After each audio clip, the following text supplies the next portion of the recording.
बिस्मिल्लाहिर्रहमानिर्रहीम, अस्सलामु अलैकुम। मैं असदुल्ला ख़ान हूँ। इमरान ख़ान अडयाला जेल से फ़रार के लिए एक सुरंग खोद रहे हैं। क्या शानदार कॉलम लिखा है मोहम्मद हनीफ़ ने। मोहम्मद हनीफ़ के कलम में एक काट मौजूद है। अल्फाज का चुनाव ऐसा ज़बरदस्त उन्होंने किया है और अपने मतम नज़र को इतने खूबसूरत पैराए में ढाल कर पेश किया है और एक एक लफ्ज़ सही लिखा है। उन्होंने कहा है कि इमरान ख़ान अपनी सुरंग खोद रहे हैं जेल से भागने के लिए। कैसे उन्होंने ये एक पूरा एनोलॉजी कैसे उन्होंने पेश की है, ज़रा देखिए। आपके सामने मैं हर्फ ब हर्फ पहले चंद ये सतरें रख देता हूँ इस कॉलम की, फिर इस पर बात करते हैं और फिर आगे बढ़ते हैं। मोहम्मद हनीफ़ साहब लिखते हैं कि ज़िंदगी में अंग्रेज़ी की जो पहली ज़ख़ीम किताब पढ़ी थी उसका नाम था द ग्रेट एस्केप। इसमें उन कैदियों की कहानियाँ थीं जो दुनिया की महफूज तरीन जेलों से फ़रार होने में कामयाब हुए थे। कोई जेल के गार्ड के भेस बदल कर भागा, कोई जेल के गार्ड का भेस बदल कर भागा, किसी ने अपने आप को धोबी की वैन में छुपाया, एक ज़हीन कैदी बिस्तर की चादर से हैंग ग्लाइडर बनाकर जेल की फजील के ऊपर से परवाज कर गया। लेकिन ज़्यादातर कहानियों में कैदी सालहा साल तक खामोशी से एक सुरंग खोदते थे, अक्सर पकड़े जाते थे, लेकिन कुछ खुशकिस्मत अपनी आज़ादी पा लेते थे। जो पकड़े जाते थे वो जेल वापस आते ही एक और सुरंग खोदने की तैयारी शुरू कर देते थे।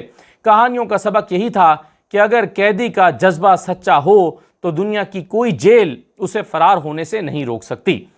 ये अब कॉलम लिखा है मोहम्मद हनीफ़ साहब ने, ये आगाज़ किया है। पहला जो है वो उन्होंने ये पैराग्राफ लिखा है।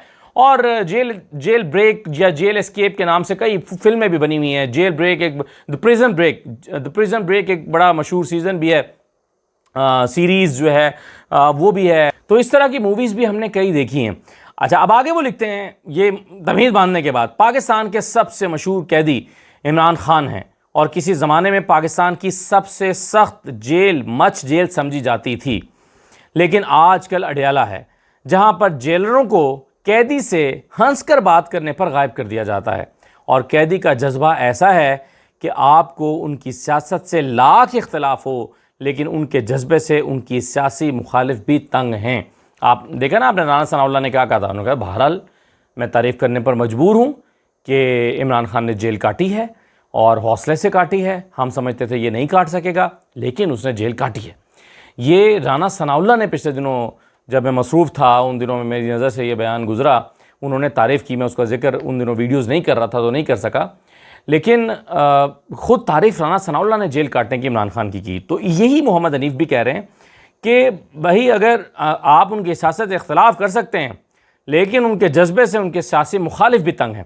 फिर वो कहते हैं जिस तरह इमरान ख़ान ने पाकिस्तान की सियासत में नए अंदाज़ मुतारिफ़ कराए हैं, उसी तरह उन्होंने अडयाला जेल से फ़रार का अनोखा मंसूबा सोचा है कि वो ऑक्सफोर्ड यूनिवर्सिटी के चांसलर का इलेक्शन लड़ेंगे। अच्छा, अब ये तंज़िया कह रहे हैं वो, जो मुझे समझ आई है, क्योंकि ज़ाहिर है ऐसा तो हो नहीं सकता कि वो चांसलर बन जाए तो उनको जेल से रिहाई मिल जाएगी। लेकिन बहरहाल उनका जेल से चांसलर का इलेक्शन लड़ना ये एक बहुत बड़ी बात है, जिसकी वो एक और अंदाज में तारीफ़ कर रहे हैं। फिर वो कहते हैं सच्ची बात यह है कि इमरान ख़ान के इलेक्शन में उतरने से पहले न पाकिस्तानियों को और न ज़्यादातर इंग्लिस्तानियों को इल्म था कि ऑक्सफोर्ड के चांसलर का कोई इलेक्शन भी होता है। उनके ऐलान के साथ ही सबको चांसलर के इलेक्शन का ऐसे ही पता चल गया जैसे अब बच्चे बच्चे को इलेक्शन फॉर्म 45 और इलेक्शन फॉर्म 47 के बारे में पता है। यानी इससे पहले शायद किसी को फॉर्म 45 47 का भी पता नहीं था, लेकिन अब सबको पता चल गया। ऐसे ही पूरी दुनिया को पता चल गया कि भाई इमरान ख़ान की वजह से पूरी दुनिया को पता चल गया कि भाई चांसलर का भी कोई इलेक्शन होता है। फिर वो कहते हैं गोरों के एक कदीम इदारे के भूले बिसरे इंतखाब में शामिल होने का ऐलान करके इमरान ख़ान ने इसमें जान डाल दी है। मंसूबा ये नहीं कि इमरान ख़ान अडयाला जेल से सुरंग खोदना शुरू करेंगे और एक दिन ऑक्सफोर्ड के चांसलर के दफ्तर में नमूदार होंगे। वो रहेंगे जेल में ही, और जैसा कि उनके जानिसार समझते हैं, जेल में रहते हुए मजबूत से मजबूत तर, मकबूल से मकबूल तर होते जाएंगे। लेकिन चांसलर का इलेक्शन लड़ने से उनका नाम मगरबी दारुल हुकूमतों में एक बार फिर गूंजेगा। यानी ये इम्पैक्ट होगा उस इलेक्शन का, जो अगर वो चांसलर का इलेक्शन लड़ते और जीतते हैं तो उसका इम्पैक्ट ये होगा कि पूरी दुनिया में उनका नाम फिर से गूंजने लगेगा। रहेंगे वो भले जेल में ही, भाग नहीं जाएंगे, उनको छोड़ नहीं दिया जाएगा, लेकिन उसका इम्पैक्ट इतना बड़ा है कि उनको आज़ाद ही तस्वुर किया जाएगा। आगे वो इस्टेब्लिश करते हैं कि वो कैसे ये बात कह रहे हैं। वो कहते हैं सबको याद आएगा कि वो एक शोहरा आफाक क्रिकेटर थे। उनके मद्दाहों को लंदन की पार्टियाँ, शाही ख़ानदान के साथ मुलाकातें और साबिका शरीक हयात जमाइमा खान के साथ तस्वीरें दोबारा शेयर करने का मौका मिलेगा। उनके कैंसर अस्पताल का जिक्र आएगा। ये बात भी याद आएगी कि वो पाकिस्तान के साबिक वज़ीर-ए-आज़म भी हैं और उन पर मुज़िका खेज़ किस्म के मुकदमात चलाए जा रहे हैं। चांसलर के इंतखाब के लिए इमरान खान के अलावा किसी दूसरे उम्मीदवार का नाम भी शायद ऑक्सफोर्ड से बाहर लोग नहीं जानते, लेकिन इलेक्शन होता है, गुमनाम उम्मीदवार भी अपना जोर लगाएंगे। एक बरतानवी सहाफ़ी ने एक कॉलम में इमरान खान के खिलाफ इंतखाबी मुहिम का महाज खोल दिया है। इल्ज़ामात वही पुराने हैं, सलमान रुश्दी के साथ एक स्टेज पर बैठने से इनकार, तालिबान और उसामा के लिए नरम गोशा और औरतों के बारे में फरसूदा ख्यालात।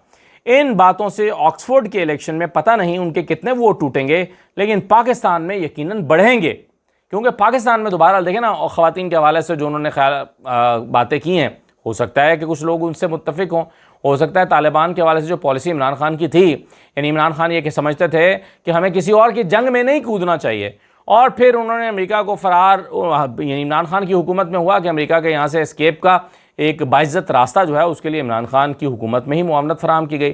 तो हो सकता है कि पाकिस्तान में तो यकीनन इमरान खान की इन पॉलिसियों से इत्तफाक हो, उनका वोट बैंक बढ़े, बाहर पता नहीं वो कहते हैं कि कितने टूटेंगे। अब अपने उस असल नुक्ते, वो सुरंग खोदने वाली बात की तरफ मोहम्मद हनीफ बढ़ रहे हैं। वो कहते हैं अगर वो ये इलेक्शन जीत जाते हैं तो कैदी नंबर 804 को गोरों ने भी अपना लीडर मान लिया, और हार गए तो गोरों की अज़ली इस्लाम दुश्मनी। इंतखाब का नतीजा कुछ भी हो, दुनिया को याद आएगा कि इमरान खान एक सियासी कैदी हैं, और गालिबन दुनिया के हसीन तरीन सियासी कैदी। सियासी कैदी जेल की सख्ती बर्दाश्त कर लेता है, लेकिन गुमनामी नहीं। तो इमरान खान एक बार फिर मगरबी मीडिया की शह सुर्खियों में होंगे। यानी एक बात तो इमरान खान ने की है ना, कि जेल काटते हुए उन्होंने अपने आप को रेलेवेंट रखा है। आपको याद होगा मीडिया पर पाबंदी लगाई गई, नाम नहीं चलाना, इमरान खान का नाम नहीं चलता, कहा जाता है बानी तहरीक इंसाफ। आज भी खबर फाइल होती है, रिपोर्टर खबर फाइल करता है, बानी तहरीक इंसाफ ने जेल में बात करते हुए कहा। आपने कभी टिकर में इमरान खान का नाम नहीं देखा होगा, पॉलिसी बन चुकी है, चैनल्स पर जो हेडलाइंस चलती हैं, बानी तहरीक इंसाफ, बानी तहरीक इंसाफ। टॉक शो में कोई इमरान खान कह दो तो कह दे, लेकिन ख़बरों में आप देखते हैं कि चैनल पॉलिसी को फॉलो करते हैं। और इमरान खान का नाम इसलिए पाबंदी लगाई गई कि नाम नहीं होगा, तस्वीर नहीं चलेगी, लोग भूल जाएंगे, लेकिन इमरान खान ने गुमनामी इख्तियार नहीं की, या वो गुमनाम नहीं हुए, बल्कि वो और रेलिवेंट होते चले गए। और हर रोज़ हर टॉक शो का मौजू इमरान खान होता है। आप कोई चैनल उठा के देख लें, पाबंदियों के बावजूद हर टॉक शो का मौजू इमरान खान होता है।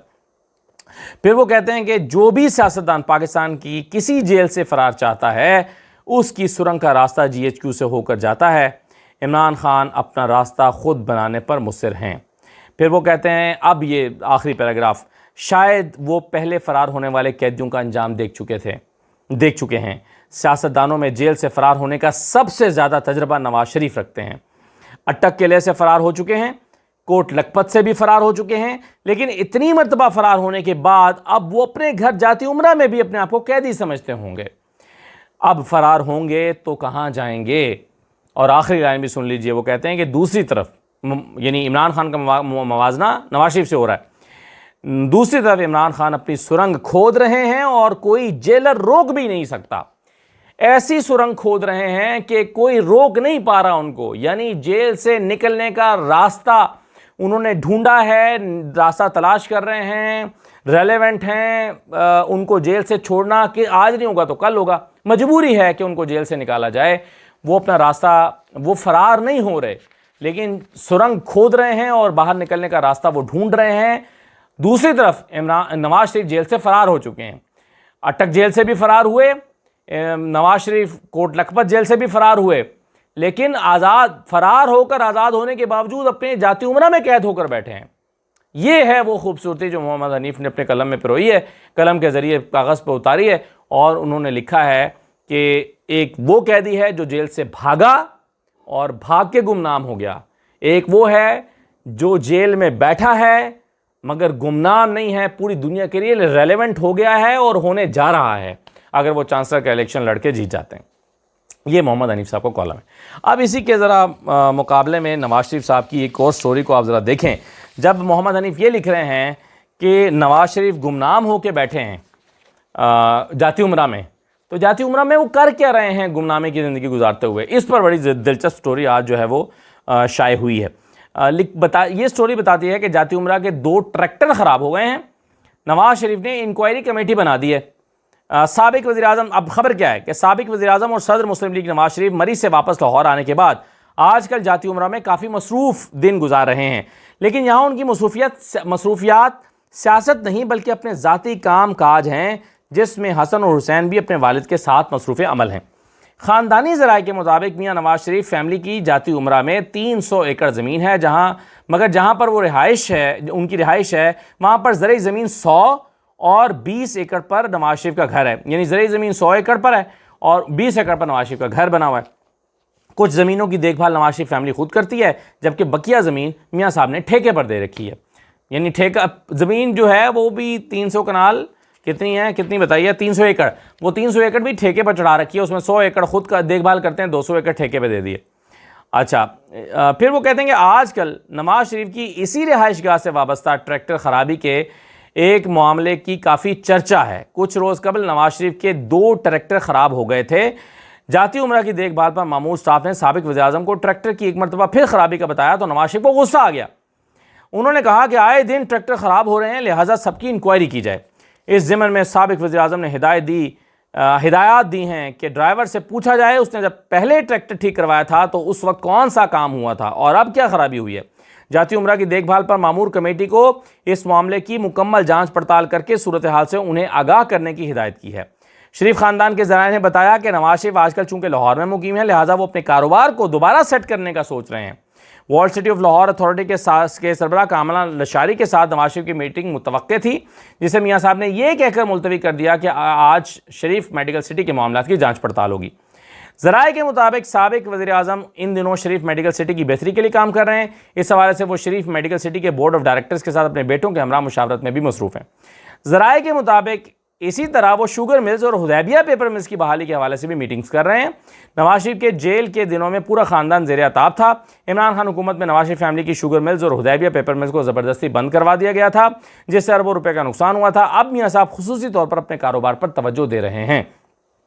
शरीफ ख़ानदान के ज़राए ने बताया कि नवाज शरीफ इन दिनों अपनी ज़रई ज़मीनों पर भी काफ़ी तवज्जो दे रहे हैं और सुबह 8 बजे उठकर अपनी निजी मसरूफियत का आगाज़ कर देते हैं। वो अपनी रिहाइशगाह से मुत्तसिल कुछ एकड़ पर लगाए गए जंगल को साफ़ करवाने का भी सोच रहे हैं।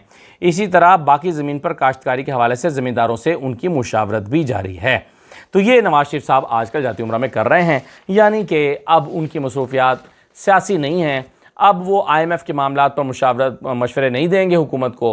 अब वो बिजली की कम करने या जो पाकिस्तान को जो दरपेश संगीन तरीन मसाइल हैं उसके हल के लिए अपने 30, 35, 40 साल तजर्बे की रोशनी में हिदायत नहीं देंगे। वो बैठ के चुपचाप अपनी जो जाती उमरा की ज़मीन है उसको काश्तकारी करेंगे।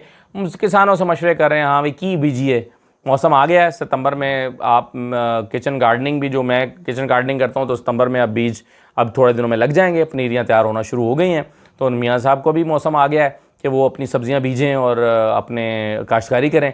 और ये मियाँ साहब अब जो है वो उनकी मसरूफ़ियत हो गई है। तो मोहम्मद हनीफ़ ने सही लिखा है। मोहम्मद हनीफ़ ने कहा कि एक शख्स अपनी जेल तोड़कर भागा और फ़रार हुआ, और फ़रार होने के बाद भी वो आज कैदी बन के बैठा है जाती उमरा में। आप सोचें ना क्या हालात ने सितम किया है नवाज शरीफ पर। सितम ज़रीफ़ी ये देखिए कि वो अपना कोई रोल ही अदा नहीं कर पा रहे हैं और लाताल्लुक़ होकर साथ साथ अब काश्तकारी पर आ गए हैं और हिसाब किताब मांग रहे हैं अपने मुलाजमों से कि बताओ ट्रैक्टर पर क्या मसला है और पिछली मरतबा जो ट्रैक्टर का काम कराया था इस दफ़ा वो ठीक क्यों नहीं हुआ। पैसे तो नहीं, मियाँ साहब को लगता है कि कोई पैसे तो नहीं खा गया। मियाँ साहब खा जाए खुद उस पर कोई मसला नहीं है, लेकिन मियाँ साहब के कोई पैसे खा जाए उन्हें बिल्कुल अच्छा नहीं लगता। तो अगर ट्रैक्टर के ड्राइवर ने पैसे खाए हैं और काम नहीं करवाया तो वो उसके लिए इंक्वायरी कमेटी मियाँ साहब ने अपने घर पे बैठा दी है और कहा है कि ज़रा हिसाब किताब लेकर बताओ कि ये क्या हुआ है, पिछली मरतबा जो पैसे ट्रैक्टर पर लगे थे वो क्यों ख़राब हो गए। ये मियाँ साहब की अब ज़िंदगी है और इसी ज़िंदगी में वो अपने आप को मशगूल रखने की कोशिश कर रहे हैं। तो सही का एक बंदे को आपने उठाकर जेल में डाल दिया, लेकिन वो आज भी सिस्टम के लिए रेलिवेंट है। एक शख्स जेलें तोड़कर भाग गया, लेकिन आज वो गुमनामी की ज़िंदगी गुजार रहा है और साथ साथ से उसका कोई वास्ता मालूम नहीं होता। इजाज़त दीजिए, अल्लाह हाफिज़।